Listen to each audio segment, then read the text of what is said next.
Harun kembali masuk bekerja setelah kemarin memilih libur, ia sedang bersiap dengan dibantu oleh istrinya.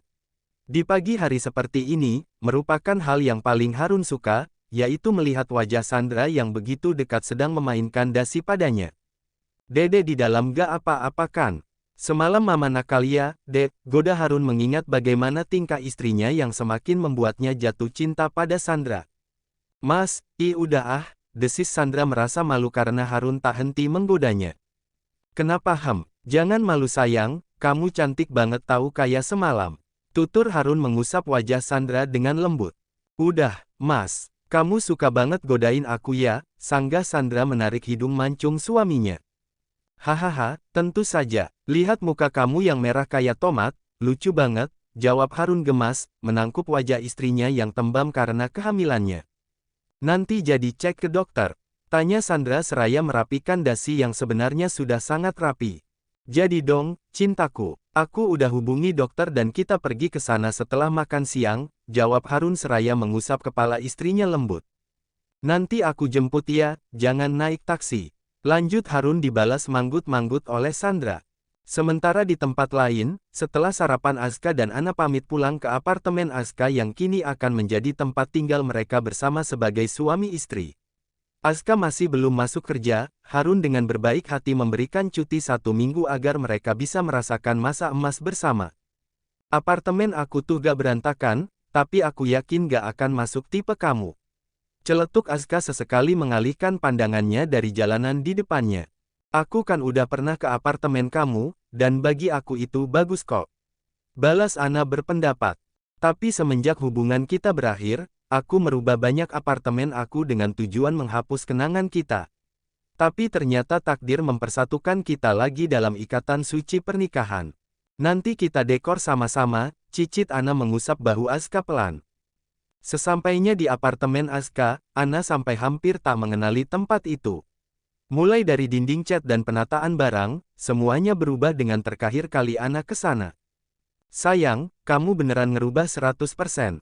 Tanya Ana terkejut bercampur aneh pada suaminya. Seperti yang aku katakan, dan sekarang aku mau kamu yang mendekornya sesuai keinginanmu sebagai nyonya. Jawab Aska seraya memeluk Ana dari belakang.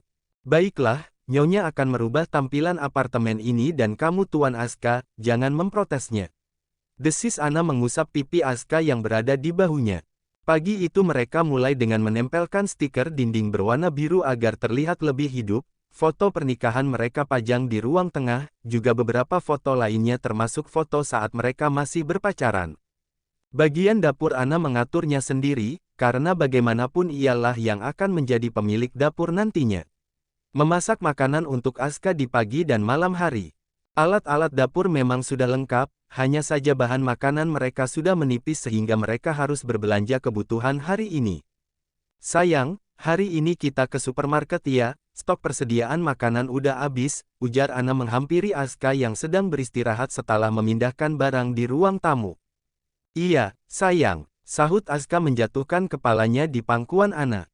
Kamar bisa besok aja merubahnya, kamu pasti lelah. Yuk istirahat dulu, ajak Ana mengangkat kepala Aska dari pangkuannya. Dan siang itu setelah berbenah rumah, mereka tidur bersama karena lelah. Ya memang seperti ini jika pasangan baru menikah harus menata ulang interior rumah, meski hanya dasarnya saja tapi sudah sangat melelahkan. Harun mematikan mobilnya ketika sampai di halaman rumah, ia segera masuk ke dalam dan menemukan istrinya yang juga baru turun dari kamar. Harun tersenyum karena Sandra ternyata sudah rapi sehingga tidak perlu menunggu untuk berdandan, kalian tahu kan berapa lama wanita membutuhkan waktu untuk merias diri. Ayo, Mas, ajak Sandra yang siang itu memakai dress di bawah lutut berwarna pink soft. Dress yang Harun belikan khusus untuk istri tercintanya. Cantik banget, puji Harun melihat penampilan Sandra yang sebenarnya sederhana namun tetap cantik di mata Harun. Apa sih, Mas? Aku cuma pakai bedak sama lipstik aja kok biar gak kelihatan pucat. Balas Sandra tersipu mendengar pujian suaminya. Kamu gak pakai apapun juga emang cantik, sayang. Puji Harun lagi dan semakin membuat Sandra tersipu. Sudah, ayo ini sudah siang. Ajak Sandra sebelum dirinya dibawa terbang dengan pujian suaminya itu. Harun terkekeh, istrinya kemudian menggandeng Sandra dan membawanya keluar dari rumah. Terlihat Sandra terus saja mendumel halus tentang Harun yang selalu bisa mengambil kesempatan. Butuh waktu lama untuk sampai ke rumah sakit, mereka terjebak macet karena ada kecelakaan di jalan menuju rumah sakit. Meski begitu syukur mereka kini sampai di rumah sakit dengan selamat. Gak sabar aku, Mas. Pengen lihat apa yang jenis kelamin si Dedek. Celetuk Sandra yang tak pernah bosan mengusap perutnya. Aku cuma berharap agar kamu dan anak kita selamat dengan keadaan sehat, balas Harun dengan lembut. Amin, Mas. Mereka masuk ke dalam ruangan dokter. Pertama dokter menanyakan keluhan Sandra selama 1 bulan dan mengatakan bahwa dirinya baik-baik saja. Ia tidak merasakan keluhan apapun, hanya saja terkadang ia tersentak merasakan tendangan bayi dalam kandungannya. Baiklah, Nyonya, silakan berbaring, titah dokter yang dilakukan oleh Sandra. Sandra naik ke atas bangsal dengan bantuan suaminya, sebelum dokter mendekat dan mengoleskan gel ke sekitar perutnya yang besar. Baiklah, Nyonya silahkan dilihat. Tutur dokter menuju ke layar monitor yang menunjukkan gambar hitam dengan gulungan dan sesuatu di dalamnya. Dok, anak saya yang mana? Tanya Harun tidak mengerti dengan gambar yang ia lihat. Ini, Tuan dan Nyonya. Ini adalah gambaran bayi kalian, posisinya sudah sangat bagus dan untuk jenis kelaminnya adalah lelaki. Namun ini masih perkiraan, Nyonya. Jelas dokter seraya menunjuk gambar yang sebenarnya masih belum dimengerti Harun dan Sandra. Jadi anak kami lelaki dok? Tanya Sandra antusias. Ini hanya perkiraan pertama, sisanya kita serahkan pada yang di atas. Jawab dokter tersenyum ramah. Sandra dan Harun sama-sama tidak mempermasalahkan soal jenis kelamin, mereka akan bersyukur apapun yang Allah berikan. Keselamatan dan kesehatan yang paling penting bagi mereka berdua. Setelah pemeriksaan dokter, Harun dan Sandra pergi ke kantor. Awalnya Harun ingin mengantar istrinya pulang tetapi Sandra menolaknya karena bosan. Kamu bener gak apa-apa temenin aku kerja sampai pulang? Tanya Harun merapikan anak rambut yang menutupi wajah istrinya. Iya, Mas. Bosan di rumah terus, jawab Sandra menggandeng tangan suaminya manja. Sesampainya di perusahaan, mata karyawan langsung tertuju pada Sandra dan Harun yang terlihat begitu serasi. Sandra membalas sapaan para karyawan dengan ramah sementara Harun hanya mengangguk saja. Sesampainya di ruangan Harun, mereka lantas masuk.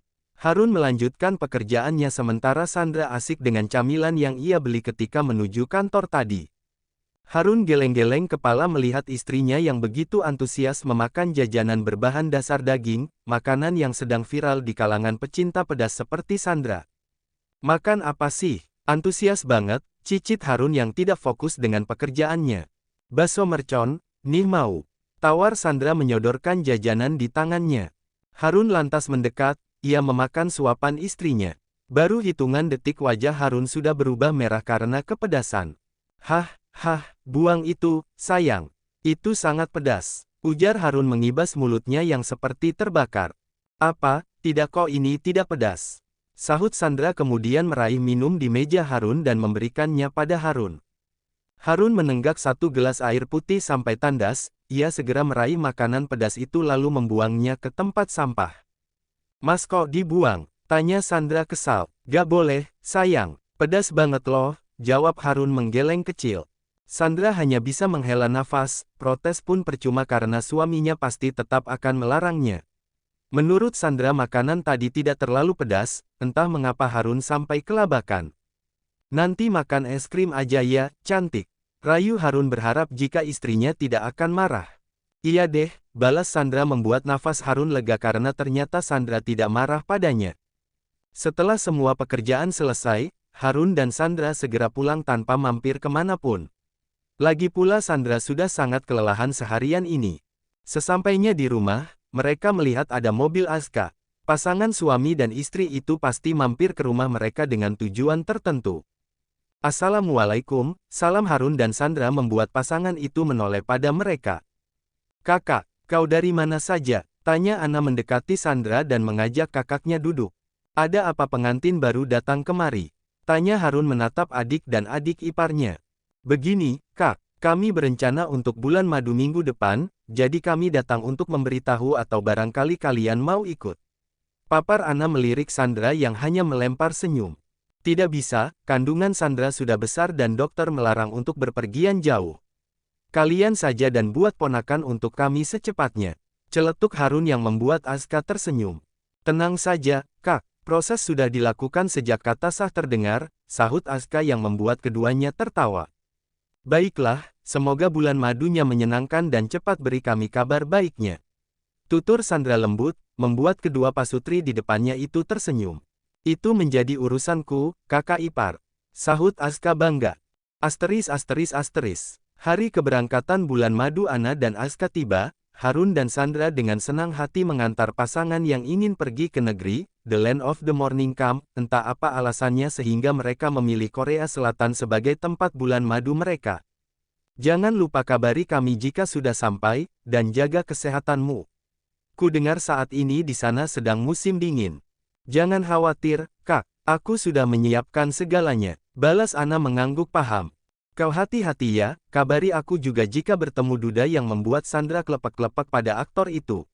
Aku mau membuat perhitungan padanya. Tukas Harun geram karena istrinya begitu mengidolakan suami autor si Babang Jongki. Jangan khawatir, Kak, Ana pun begitu mengidolakan aktor itu bahkan tak segan siap menjadi simpanannya, balas Aska yang tahu tentang aktor Korea favorit Ana. Kalian bicara apa sih? Pengumuman keberangkatannya sudah disiarkan. Sana pergi, ucap Sandra yang dibalas manggut-manggut oleh Harun maupun Aska.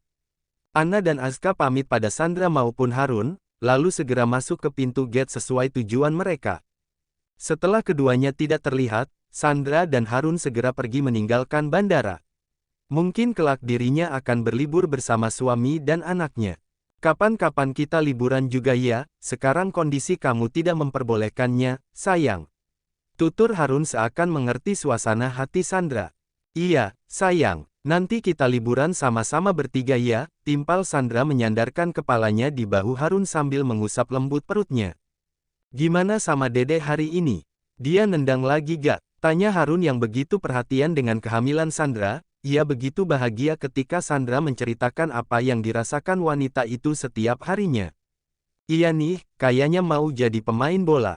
Jawab Sandra tersenyum manis. Baiklah, jagoan papa baik-baik di perut mama, nanti kalau Dede sudah besar kita main bola sama-sama. Celoteh Harun yang begitu menggemaskan bagi Sandra. Kamu mau anak berapa sih, Mas? Tanya Sandra penasaran. 2 aja cukup, laki-laki dan perempuan, canda Harun yang mendapat cubitan di perutnya.